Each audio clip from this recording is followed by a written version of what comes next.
ઈસબગોલના bridge ઉપર લાગતા જીએસટીને લઈને અલગ અલગ અર્થઘટન સામે આવતા ઈસબગોલ ઉદ્યોગમાં મૂંઝવણ ઊભી થઈ છે અને વેપારને અસર થઈ હોવાનો દાવો કરવામાં આવ્યો છે। ઈસબગોલ પ્રોસેસર્સ એસોસિએશને જીએસટી કાઉન્સિલ, નાણાં મંત્રાલય અને જીબીઆઈસી સહિતના સંબંધિત વિભાગો પાસે સમગ્ર મુદ્દે રાષ્ટ્રીય સ્તરે તાત્કાલિક અને સ્પષ્ટ માર્ગદર્શન જાહેર કરવાની માંગ કરી છે। ઈસબગોલ પ્રોસેસર્સ એસોસિએશનના જણાવ્યા પ્રમાણે ખેડૂતો પાસેથી કુદરતી સ્વરૂપમાં સીધા ખરીદવામાં આવતા અને કોઈ ઇરાદાપૂર્વકની ચૂકવણી કે પ્રોસેસિંગ ન કરાયેલા ઈસબગોલના બીજને તાજા ગણી શૂન્ય જીએસટી લાગુ કરાવો કે સૂકા ગણી 5% જીએસટી વસૂલવો તે મુદ્દે મૂંઝવણ ઊભી થઈ છે।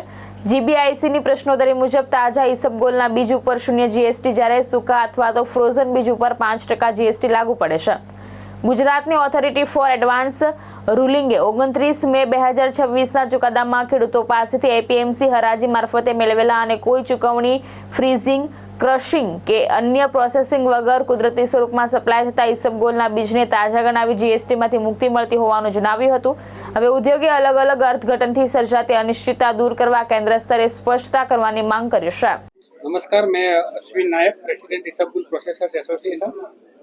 अभी हमारी इंडस्ट्री जो है वो जीएसटी का जो इश्यू फेस कर रही है, क्योंकि ये 90% एक्सपोर्ट ओरिएंटेड इंडस्ट्रीज है और इसके ऊपर पहले जब वेट का रेजिम था तब 0% टैक्स ही था और जीएसटी में भी गवर्नमेंट, सेंट्रल गवर्नमेंट की मंशा 0% टैक्स की थी, लेकिन कोई एक सेंटेंस के कारण हम सब लोग इसके चक्कर में फंसे और 7-8 साल से जो टैक्स लग रहा था उसका करीबन 1 साल पहले हम लोगों ने वापस एक मुहिम शुरू किया कि हमको इसको क्लैरिफिकेशन देके वापस 0% टैक्स में लाइए, क्योंकि इसमें गवर्नमेंट को कोई रेवेन्यू लॉस है नहीं और इंडस्ट्रीज का जो लिक्विडिटी ब्लॉक हो रहा है उसके कारण पूरी एमएसएमई इंडस्ट्रीज है उसको जो वर्किंग कैपिटल है उसके अंदर मुश्किलें आ रही है।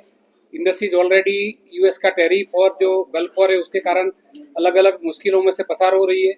उसमें से बाहर निकलने के लिए हमको अगर इसका क्लैरिफिकेशन मिल जाए और ये जीएसटी 5% जो सीड्स के ऊपर लगता है वो नहीं लगे तो इंडस्ट्रीज के लिए काफ़ी फायदेकारक रहेगा। हमने इसकी जो प्रेजेंटेशन है वो अलग अलग लेवल पे सेंट्रल गवर्नमेंट, गुजरात गवर्नमेंट सब जगह पे की थी। गुजरात गवर्नमेंट से एक हमको एडवांस रूलिंग भी मिला, जो हमारी ये जो क्लैरिफिकेशन चाहिए थी उसको क्लियर किया और उसमें उसके बाद हम लोगों को 0% में 2 महीने हम लोगों ने बिजनेस भी किया।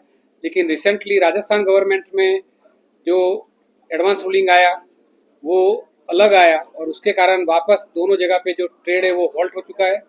अभी मंडियाँ बंद है, एक्सपोर्ट हमारा पूरी तरह से इफेक्ट हो रहा है। फार्मर्स जो माल बेचने आ रहे हैं उनको मंडियों से वापस जाना पड़ रहा है। तो ये सब कन्फ्यूजन दूर करने के लिए मैं दोनों स्टेट की गवर्नमेंट्स और जो सेंट्रल गवर्नमेंट है उनको रिक्वेस्ट करूँगा कि इसकी जल्द से जल्द क्लैरिफिकेशन करें, क्योंकि ये जो जीएसटी है 5% उसके गवर्नमेंट को कोई रेवेन्यू लॉस है नहीं और ये अगर नहीं लगता है तो इंडस्ट्रीज को इसके कारण एक काफ़ी अच्छी खासी लिक्विडिटी मिलती है। तो इसमें से हमको बाहर निकलने के लिए गवर्नमेंट जितनी हो सके उतनी जल्दी हेल्प करे, उसके लिए हम लोग रिक्वेस्ट करते हैं। और आगे इंडस्ट्रीज ने ये डिसीजन लिया है कि जब तक इसका फैसला पॉजिटिवली नहीं मिलेगा इंडस्ट्रीज बंद रहेगी, इंडस्ट्रीज काम नहीं करेगी, क्योंकि हमारे पास अभी जो सीड्स अवेलेबल है वो कुछ ही दिन चले ऐसे हैं और ऑलरेडी मंडियाँ बंद है। तो आगे हमारे पास जब सीड्स ही नहीं अवेलेबल रहेंगे तो इंडस्ट्रीज हम लोग कैसे चलाएंगे, वो भी बहुत बड़ा क्वेश्चन है और उसके कारण एक्सपोर्ट भी काफ़ी पूरी मात्रा में इफेक्ट होगा। तो ये सब ध्यान में रखते हुए, फार्मर्स को ध्यान में रखते हुए हमारी गवर्नमेंट से रिक्वेस्ट है कि इसका जल्दी से जल्दी सॉल्यूशन लाए। अश्विन लिंबाचिया, दृष्टिकोण न्यूज़, अमदावाद।